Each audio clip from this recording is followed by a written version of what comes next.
Kung noong Biyernes siksikan pa ang mga stranded na pasahero sa mga bus terminal sa Cubao, Quezon City, ngayon halos wala ng pila sa mga terminal ng bus na patungo sa Visayas at Bicol.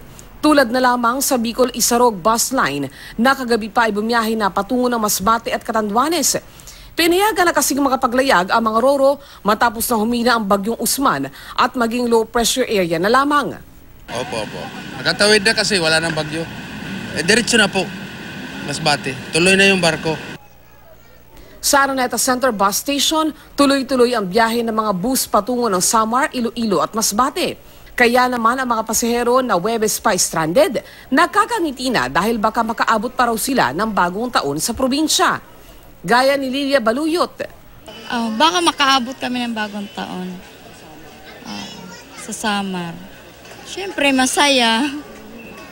Kasama ko yung mga anak ko. Pagtitiyak naman ng pamunuan ng terminal, sapat ang mga bus para serbisyuhan ang mga na-stranded at ang mga pasahero na inaasahang magdaratingan pa. Cecil Villarosa, GMA News.